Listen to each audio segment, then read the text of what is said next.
Welcome to Bringing Intimacy Back with Dr. April. Today we're talking about something very special. We're talking about having that intimate connection with God. And today we have our guest today is Dr. Corey. And Dr. Corey is not only, he is, not saying that he's not only, but he is a clinical marriage and family therapist, a sex therapist, and a minister. Yes. Yeah, so you've done so much stuff. So can you explain to us, or share with us your journey in reaching all these milestones today in the sense of being a minister, being a therapist? Yes. Yeah, sure. So I guess you can say it was in my blood. Okay. And so my dad's a minister. My mom's a social worker, and so I grew up in. So that was okay. Grew up in a home where had a very strong orientation toward ministering and helping to others. Okay. In high school was in band, every musical ensemble there was, and so I was section leader most of that time. So from marching band to jazz band to indoor percussion, I really loved music. Right. Going into college, thought, hey, let's do music education. After that first semester, realized that I didn't really care about music theory. I cared about helping people. Okay. So start switching over into sociology. Right. So find a way to, how do I now minister to others? How do I now help others? So after sociology, went ahead to pursue my degrees in family therapy and then certified sex therapist. Okay, wonderful. Yeah, I didn't actually realize that you grew up in that way. Yeah, it was there. Yes. Because for many of us, putting the word intimacy and God together, it's like, no, but you kind of grew up. Right, grew up with some of that stuff. A lot of our struggle in putting intimacy and God together is having a lack of understanding of what intimacy is. Right, so what would you define intimacy as? How I would define intimacy is allowing ourselves, let me put it this way, some person put it into me seen. And so it's allowing yourself to be seen. Right. So I allow myself to be seen, to be known in the presence of another. If you want to think of it as like a witness. And so if it's a historical event, you have an eyewitness to that historical event. You're in a court proceeding, you have an eyewitness to that crime or whatever. And so intimacy is about allowing yourself to be witnessed, to be seen, to be known in the presence of another. Sometimes we confuse it with romance and closeness. Sometimes we limit it to sex, and it can include sex and certainly include romance and intimacy and connecting along those ways. But true intimacy, full intimacy, is allowing ourselves to be known, to be seen in many different dimensions beyond just the physical, but allowing ourselves to be seen and to be known. And so when it comes to God, that's completely compatible with God because God wants to know us. There's a part of us that wants to know and desire God. And so intimacy is completely compatible in that relationship with God. Right, and God actually created intimacy. Right, yes. So he's relational from the beginning. So the Trinity is relational. And so we get to reflect that intimacy in our relationships with one another. Yes. Well, thank you. Well, thank you so much. And we're going to take a small, short break right now.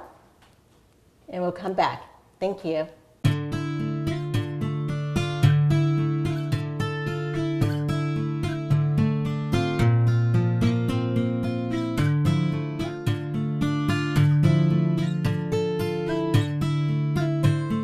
Growing up, I had many teachers in my life who taught me many wonderful things.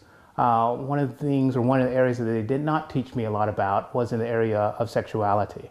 So it was not until grad school that I got in touch with many mentors and teachers who were able to educate me in that way. Over the course of my career, realized that many men were lacking in this area as well, where we were not actively cared for in the sexual area of our life.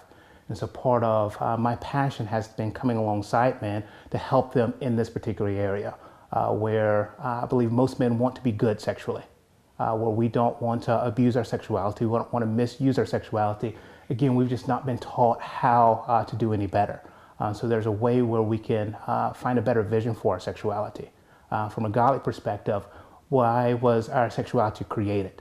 Create to reflect the intimacy of God, create to reflect the goodness of God, create to reflect the beauty of God. And many guys have no vision of that. So being able to find that vision for our sexuality, and with an intention to now live that vision out. What are those means? What are those behaviors that allow us to live truly well as a sexual being?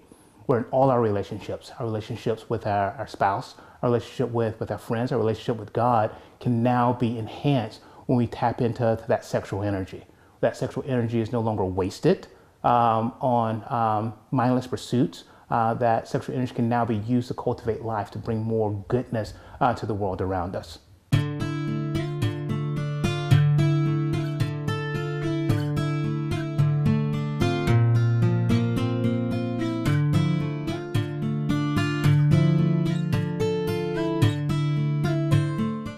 Welcome back to Bringing Intimacy Back. And today we've been talking about that connection with God.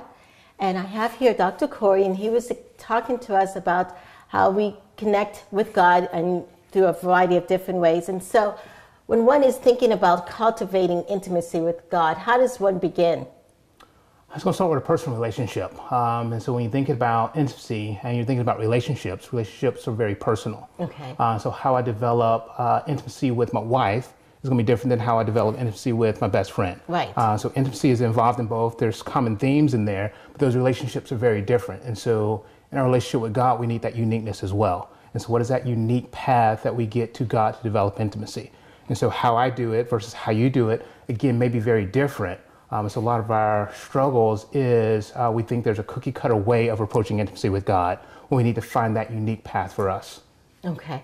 It's finding that unique path that makes us connect with God. Right. And that unique path, is it, and I guess it's not the same for everyone. It could go right. And so everyone's gonna be different. And so again, for my wife, she, I would say, is a caregiver and an activist. Right. And so she very much is concerned and cares about the underserved population. Okay. So she has a heart for adoption. So for the kids in the system, she has a heart for them. Do I need to lean more in that direction? Probably, but that's generally not how I approach God. For me, I'm more the contemplative type. And so I like thinking, I like quiet, I like exploring the mysteries of God, and that's my approach. And so again, I can approach in different ways. We can approach in different ways, but finding that unique path for us. And so everyone has a different path. Okay. Like hers was service, and yours, like you said, was right, more the contemplative, quiet, and some solitude. People, it's music, and right, yes, a variety of different. Right, it could be music. Some get out in nature, watch the sunset. Some is in service, some is in rituals and symbolism, and it can be different for different people. And so finding your unique path reminds me of Gary Thomas has a book, Sacred Pathways. He goes through different pathways of how do we develop that intimacy with God. Yes. Right, and it's really, I think, God knows each one of us, and each one of us is different. Right, which is the beauty of the relationship. Right. So in building that relationship with us, He just creates it and does it in different manners. Right. So that is very fantastic. Yes, so it's helping us to get out of that cookie cutter box where we have to have our quiet time for 30 minutes in the morning and read scripture. There's nothing wrong with that. And if that's your way of approaching God, by all means do that. But if your way of approaching God is getting out and listening to music or watching a sunset or serving the poor, then that can just be a valid way as well of approaching God and developing intimacy. Right. Why do you think some people find it a little bit difficult to have that? I think some of it, again, is in that personal nature, but some of it we think of God as being completely out there. And so we don't have that personal relationship with Him. And so we think of God as something that we do on Sunday morning. Okay. Christmas, Easter, Mother's Day sort of deal, that's where God is. Or He's just in those four walls, and we miss that God is everywhere. He's present. Lord of all creation. Yeah. Right. All the time. We can meet God in music. Right. We can meet God even in academic study. Right. Because that's still God. That's still truth that we're pursuing. So still very personal, but learning how to connect with Him in those unique ways and recognizing that He is everywhere. So He's not limited to just the church building. Mm-hmm. Yeah. Yes, I think it's what you call it, being aware. Yes. Opening our awareness to God who is everywhere. In Him we live and move and have our very being. He's everywhere. Yes. And for some of us to be aware, I think we have to distract all the noise. Right, yes. You know what I'm saying? Because we're so swamped with so much activities going on in life that's why we miss. And that would be, the other part of it is that we get so distracted. Life can be very hectic. Life can be very busy, a lot of demands. And so between work and marriage and kids, and there's just a lot of demands that sometimes we forget that God is there to cultivate that intimacy with Him. When it comes to my wife, when it comes to my friends, those are relationships I can see on a regular basis. And so it's easier to cultivate them. Or sometimes it's easy to forget to cultivate a relationship with God. Right, definitely, Yeah. yes. So what do you think are some of the benefits of developing that intimacy with God? Well, again, we live in a hectic world, and so any given day on the news, you can just see all the despair, all the hopelessness that's in the world around us. Developing that intimacy with God, that's our lifeline, that's our life force. Okay. So being able to connect with Him, there's a lot in our world that we can get angry about. Right. There's a lot in our world that we can feel sad and upset about. There's a Right. lot to be fearful about. But the intimacy with God gives us a peace. It gives us a joy. It gives us a hope. And so it's not removing all the difficulties of life, but in the midst of those difficulties, again, we can find peace. There's joy. There's joy all around us. No matter how hard life is going on, there's still joy to be found. And there's hope that for the Christian, all things are made new. Right. And so we don't have to give up in despair. We don't have to be hopeless, that all things are made new. And so for the Christian, nothing is actually lost. Okay. We get it all back. Okay. When should a person know that they've been trying to develop this intimacy with God, but they're struggling? When should they get professional help or talk with? At any point in the journey, I would say do that. And so finding a spiritual director, Right. Someone to guide you along, and spiritual friends to guide you along. And so finding a community. And so at any point in the journey, particularly if you're struggling, I want a deeper intimacy with God, and I don't know how to get that, find a spiritual director, find some spiritual friends who are on that journey with you to help cultivate that. A lot of times my blind spot, someone else is able to now see and help me along the way. So yeah, I would say even from the very beginning, even for those who are not quote unquote struggling, to go ahead and connect with a spiritual community and find a spiritual director to guide you along the way. Yeah, you just mentioned an important aspect, community and friends. Yes. So is it, how can I put it, the people that we associate with, does that impact sometimes? Definitely it will. It's been said, show me your friends and I will show you your future. So who we surround ourselves with will impact even our spiritual life as well and our connection with God. So if the people we are surrounding ourselves with are not interested or concerned, open to a spiritual life with God, then we'll have a hard time doing that ourselves. And so we can go to work and we can go to ball games and movies and all those things. But if that community is not helping nurture that part of us, then we'll have a hard time there.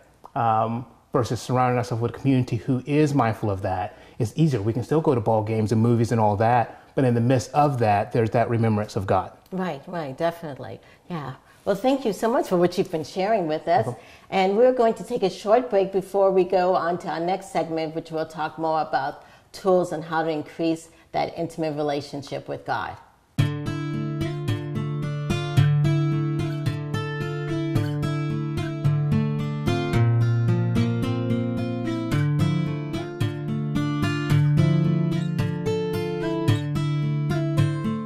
Growing up, I had many teachers in my life who taught me many wonderful things. One of the areas that they did not teach me a lot about was in the area of sexuality. So it was not until grad school that I got in touch with many mentors and teachers who were able to educate me in that way. Over the course of my career, realized that many men were lacking in this area as well, where we were not actively cared for in the sexual area of our life.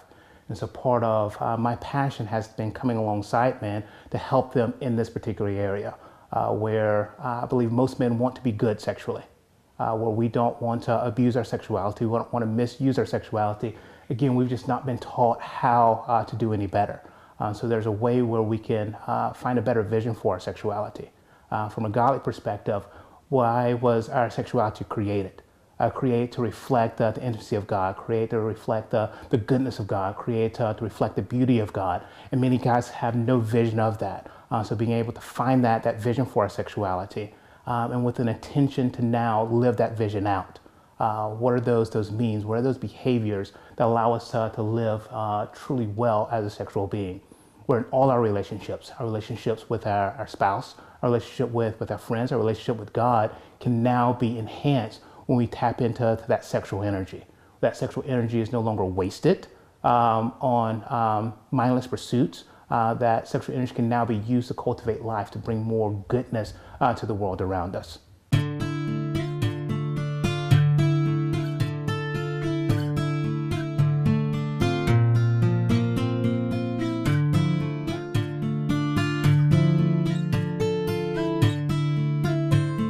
Welcome back. We're at Bringing Intimacy Back, and today we're talking about that intimate one-on-one relationship we have with God. And I'm here talking with Dr. Corey. And Dr. Corey, I see people and I know people who are sometimes struggling, and even our audience members who are listening to everything you're saying, and they're saying, you know, I want to have that. I want to be more intimate with God. Can you give us some tips on what we need to do to increase our intimacy? Sure. I would say first start with prayer. What is your desire? And so God desires this intimacy with us already. And so prayer aligns our hearts, postures our hearts in alignment with Him. And so as praying, God, I want this deeper intimate relationship with you. What is my path to get there? How do I cultivate that? How do I move in your direction? And so again, it's starting with simply that open heart, that posture of, do I want this? Where if we don't want it, then we're not going to move in that direction. And so prayer shows God, expresses to God that desire to develop that intimate relationship. And so I'll start with just praying for greater intimacy, greater depth in our relationship with God. Yes, and I would definitely think in the sense of being with prayer, and even with prayer is not only just telling God everything. Right. Because some people just tell God everything, then they leave the room. Right. Yes. The other part is listening. Listening. And so God, here are the things I want. Now I'm listening. Right. And back to community and scripture and all these things in which God is speaking to us. Right. So that with the hectic life and the busyness and all that stuff, we get distracted. And so, okay, I want this, but I'm not willing to put the time. Again, whether it's with my wife or with my friends, I have to put the time into those relationships. And that's what prayer helps us to do, is put the time in our relationship with God to say that this is important, and I'm willing to set aside this time to cultivate that relationship. Okay, yes. Yeah, and so what's another tip? And so there's some heart postures that we can take. And so I would say stillness. Stillness. Solitude. Right. And silence. Right, and for many of us, that's so hard. Yes. Yeah, Yes. because our mind is going constantly. Right, we're always going. And so some of the old saints call these spiritual disciplines or spiritual practices. But look at it as a posture of the heart. And so that posture of stillness is not necessarily the absence of doing stuff. It's just an internal posture of being still and knowing that He is God. And so instead of rushing off to the next thing, yes, life is busy. Mm-hmm. And so there's a lot that's on our schedule, a lot of demands, but that internal stillness of not rushing off to that next thing, driving over here, trying to be still. Right. There's traffic out there. Yes. It's Atlanta. There's right. traffic. And so trying to internally be still and be present with God. Any suggestions on how to be still for those people who have a lot of stuff that goes it's learning what to say. On the stillness is more of the activity. And so it's learning what to say no to. And so signing up for 100 different service projects. All right, can we cut that down to 75? And so what can you say no to so that you have more space to breathe? Right. There's a time where God's people had a Sabbath. Mm-hmm. And that Sabbath was to create a regular rhythm of stillness, to be still. So you're not doing anything, you're simply being still. And so finding that Sabbath even in our day. And so is that the 5 minutes before you get out of bed in the morning?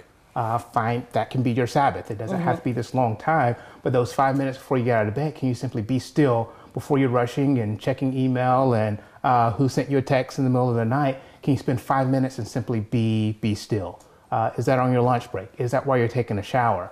So it's finding those times throughout the day simply to be still and not rush off to the next thing. Right. I think in one of the things you mentioned, which I had to learn myself, is learning how to say no. Yes. Yes, because sometimes I used to do so much things. It's a beautiful word. Yes, and then I was complaining to God, and He was like, I didn't tell you to do all exactly. that. I didn't tell you to do all that. So that prayer business. Did God say do that? Yes. Yes. So solitude is another one where certainly we are community people, we're relational people, but there's times where we need to withdraw. So we see this in the life of Christ where He regularly withdraws from people to cultivate that intimacy with His Father. We need to do that as well. Mm-hmm. So again, this is not isolating ourselves from others, but there's times where we withdraw simply to find that solitude, to find that oneness with God. Break. Right, because Jesus took a lot of breaks sometimes, just going out on the boat just to spend that one-on-one time with.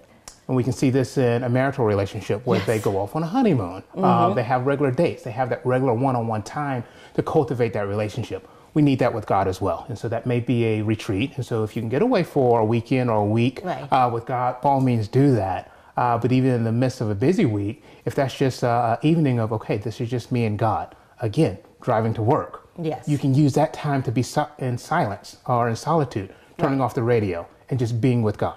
Right, yes. Definitely, yes. Yes. And silence is the same way. Where we're bombarded with so much, from news to social media.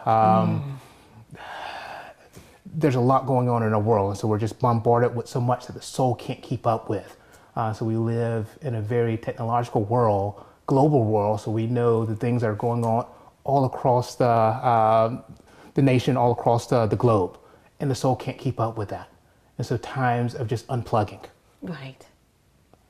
And have silence. So that you don't have to, again, worry about, okay, what do I do about my neighbors across the nation? What do I do about my neighbors across the street? Just be silent, be still. Again, back to prayer. All these can be forms of prayer of now I can listen to God. If I'm rushing and being busy, if I'm always trying to impress others, if I never take that time to be silent, then I miss God.